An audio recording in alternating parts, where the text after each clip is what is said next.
formation dans la soudure l'année passée. Pourquoi j'aime la soudure? Même s'il y a des bruits, je trouve ça quand même apaisant d'être dans mon petit cubicule puis faire mes propres choses. C'est une des œuvres que j'ai adoré faire. C'était un travail d'équipe pour faire une sculpture pour représenter une mécanique.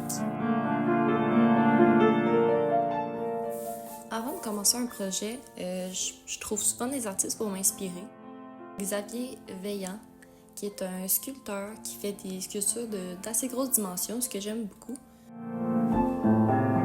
Pas nécessairement que j'aime pas les travaux d'équipe, mais je préfère beaucoup travailler seule, ce qui me met vraiment en contrôle du projet. Pour avoir un processus de création bien réussi, j'ai besoin d'être dans un endroit calme et bien rangé.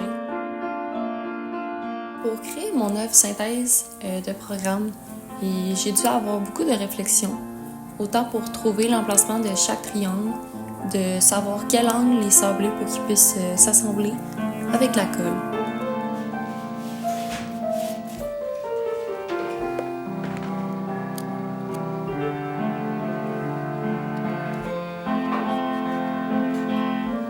Une œuvre qui a beaucoup attiré mon attention pendant une exposition à Québec est celle de Laurent Pagano, nommée On était presque là. Il y a une des parties qui m'interpelle beaucoup parce que j'aime beaucoup l'architecture.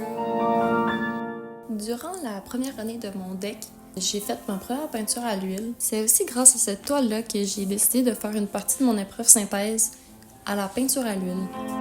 Pour approfondir le sujet de mon épreuve synthèse, j'ai décidé de faire quelques recherches sur la paranoïa et l'Alzheimer.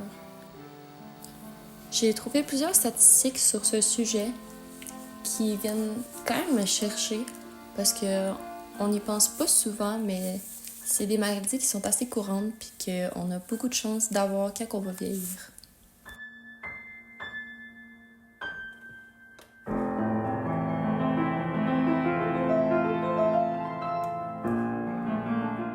Pour pouvoir acheminer mon projet encore plus loin, je demande souvent l'avis à mes amis et à d'autres personnes que je connais un petit peu moins pour savoir c'est quoi leur opinion, c'est quoi qu'ils feraient si c'était leur toile.